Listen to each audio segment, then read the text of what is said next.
From his sudden disappearance from the scene in 1967 to reportedly being killed by the twins, only to be found alive and living in Australia. Plus, you can add to that the rumours that Teddy Smith was an MI5 informant. Teddy Smith was involved in a lot of things. There is a few things to talk about with Teddy.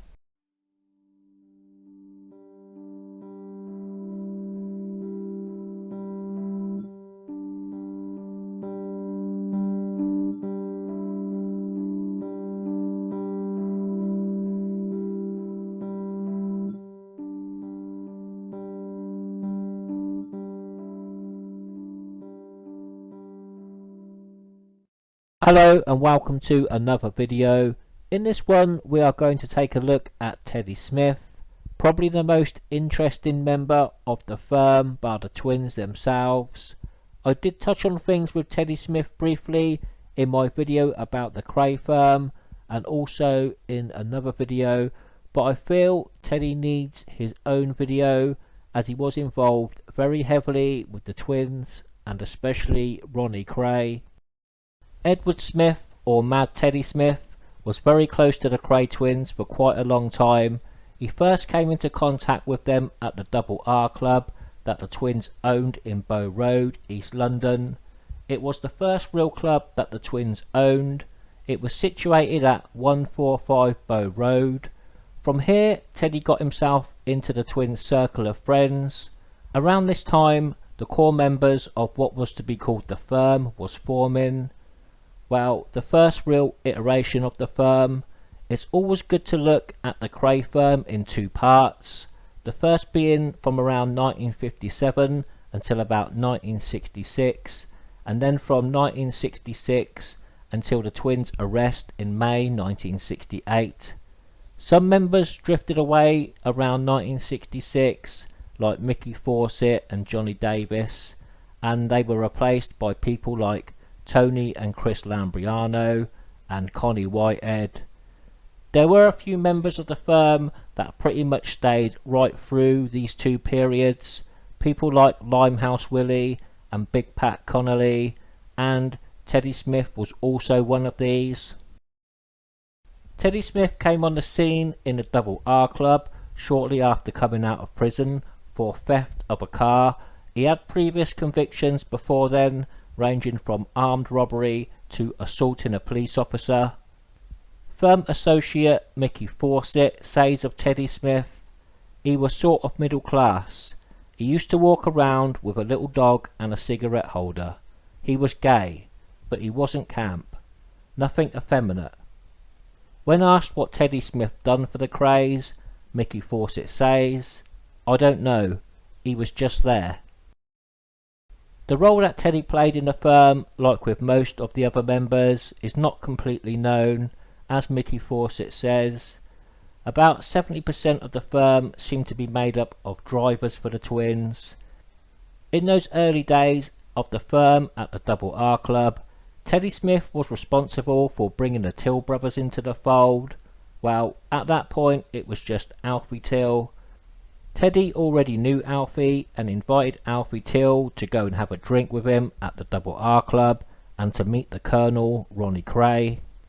Of course, the Till brothers would play a big part in helping the police bring down the Krays in the late 1960s, with the older of the Till brothers, Bobby, becoming an informant for Scotland Yard under the codename Phillips. It has been suggested that Teddy Smith was at one point certified insane and sent to Broadmoor, hence the name Mad Teddy Smith. I'm not sure how true this is. It is claimed by Teddy Smith that he was the youngest person to be held in Broadmoor, as he was supposed to have been in Borstal when he was sent there, so that would have made him between the ages of 16 and 21. I can't really find any evidence of this, but this is what Teddy Smith told people at that time when he was integrating himself into the Kray firm. It is difficult to give details of the background of Teddy Smith, as just not much is known about him. Like a lot of things around the twins, Lots of things are a bit of a mystery and you can never be sure of anything. I suppose that is what keeps the story interesting. Despite all the information about them and the firm that is available, you do still feel we are only getting half of the story. I think that is what keeps most of us coming back to it. One of Teddy Smith's first involvements with the Krays was at the Cambridge Rooms in the early 1960s. The Cambridge Rooms was over by Kingston Bypass in New Malden. It is quite a famous haunt of the twins and they had a big interest in the place there. Teddy Smith was installed as a manager at one point, I believe. The twins didn't really own the place, but they had a stake in it. We can deduce that stake was probably just protection and nipping. The horse Solway cross that Ronnie brought for his mother was raffled off there. It was won by the actor Ronald Fraser. It is also the place where the twins took American boxer Sonny Liston. Teddy would throw a certain Hugh McCowan out of the Cambridge Rooms, which would come into play a bit later when the twins tried to muscle in on Hugh McCowan's club, the Hideaway. Teddy Smith was first really propelled into the limelight with the twins when he was caught up in the Peer and the Gangster saga that unfolded in 1964. Teddy was pictured with Ronnie Kray at Lord Boothby's flat at 1 Eaton Square in Belgravia, London.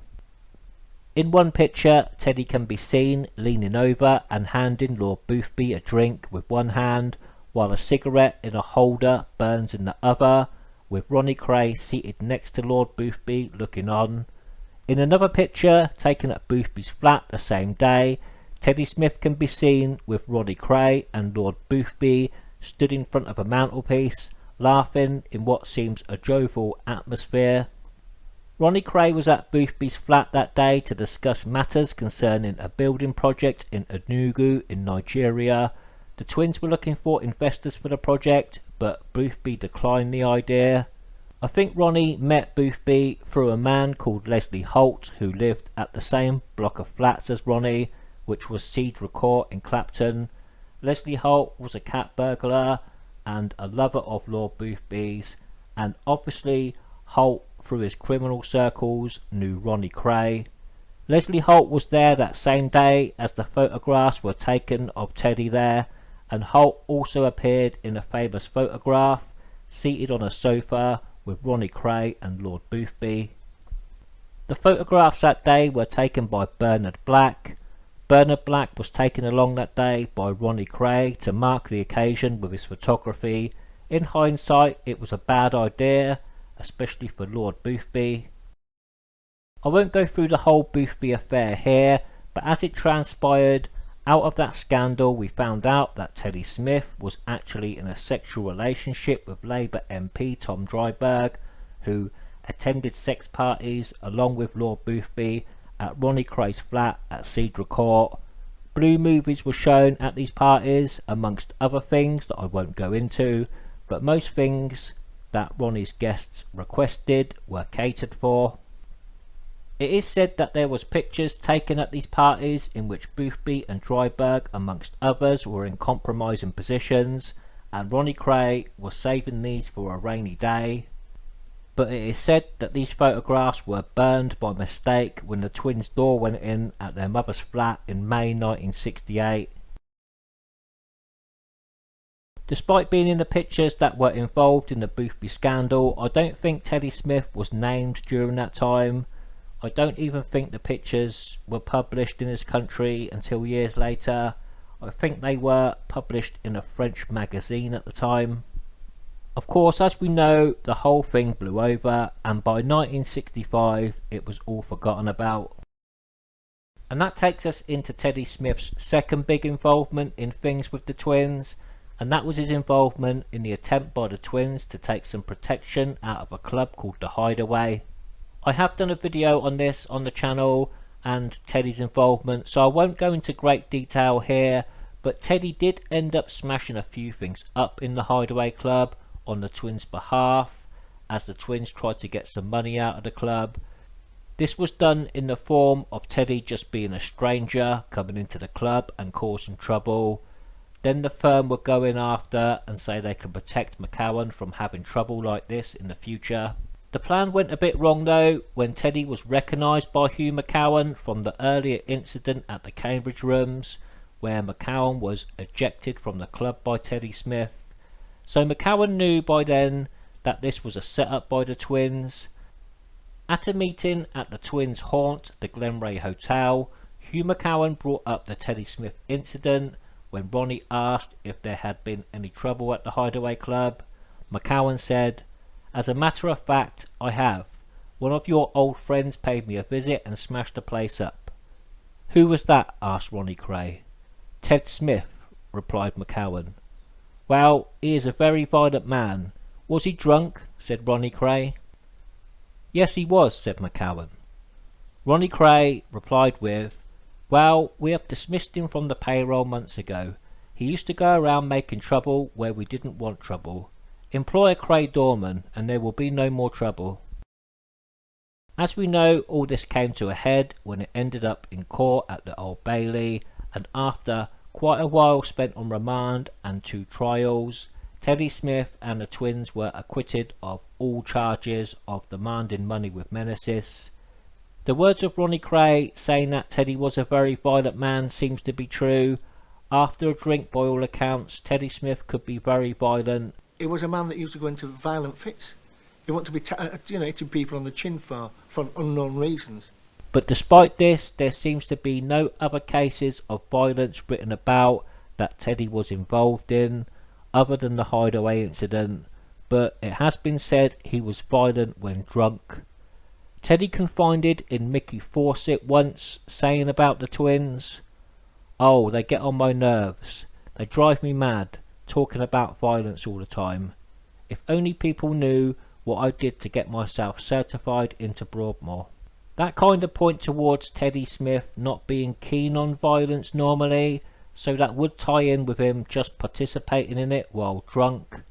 I have no idea about what the Broadmoor thing is about and what he did to get himself certified. Teddy was instrumental in the escape of Frank Mitchell in December 1966. He accompanied Albert Donahue down to Dartmoor on the day Frank done a bunk from the prison while out on a working party on the moors. The day we picked Mitchell up, we came up from London, came off the Exeter Road over the hill here, parked up here as was already planned. But in actual fact, we didn't think it was going to happen. But Teddy Smith went in the phone box to the reason for being here. In about 20 minutes, and then Big Frank strolled round the bend here, as though he owned the place. In the car, got him changed, took a big, bloody great Tarzan-type knife off him. Then we packed all his prison gear up and chucked it over a hedge, where it was found a couple of days later. And we were home in London before it was on the radio. Teddy also wrote letters on Frank's behalf to send to various newspapers in the aid to get Frank Mitchell a release date. Mad Teddy Smith, who was the driver on the Dartmoor pickup, fancied himself as a bit of an author, and he would go there every day and write these letters to various newspapers, politicians and that sort of thing. Just like the Boothby scandal, the Frank Mitchell affair blew over after some time. In 1967, a play written by Teddy Smith was aired on the BBC. It aired on the 30th of October 1967 on BBC Two. It was shown the Monday after Reggie Kray stabbed fellow villain Jack McVitie to death in a basement in a flat in Stoke Newington in the early hours of the Sunday morning. The play was shown on the BBC programme called The 30-Minute Theatre. The play is about 2 old-time lags who share the same cell, who have got prison life down to a fine art. They are upset when an outsider, a public school type and a first-timer in prison is made to live with them. I believe it was the first play to be shown in colour on the BBC. This time in the Kray story, after the madness of 2 murders by the twins themselves and the murder of Frank Mitchell, which the twins had a significant hand in, the long arm of the law was closing in on the Kray firm. Mad Teddy Smith decides to disappear. It is put to us that he disappeared suddenly, one day there, the next gone, and up until recently he was considered possibly murdered by the twins or by one of the twins. The story differs according to who is telling it. Some say it was Reggie, others say it was Ronnie with one of his famous headlocks. Ron grabbed him in the headlock, and which he's very good at. He used to knock him over. Reggie's deathbed interview poured more fuel on the fire as he mentions one more killing. This was, at the time, widely believed to be Teddy Smith. Were there any other killings? One. There's rumours. I think Nipper Reid be able to tell you the answer to that. I would imagine that would be Teddy Smith. Teddy Smith was a homosexual friend of Ronnie's, and Smith suddenly disappeared. The reasons differ also on why Teddy Smith would have been killed. Some say it was because of an argument with Ronnie over a boy. Others said it was because he was drunk and shouting his mouth off about the Frank Mitchell escape. He showed up in the Regency, drunk as a skunk, shouting about Mitchell. We got him in the car, taking him round to the twins' house, and he said, "Stop the car, I want to take a leak." So he goes behind the house or something, and that's it. Never see him again. As we can see by this, with the twins and the firm, it is extremely hard to get any of the facts in some cases. Some people pick up on me saying I'm not sure a lot in my videos, and things with Teddy Smith's disappearance is a good example of why I say it a lot.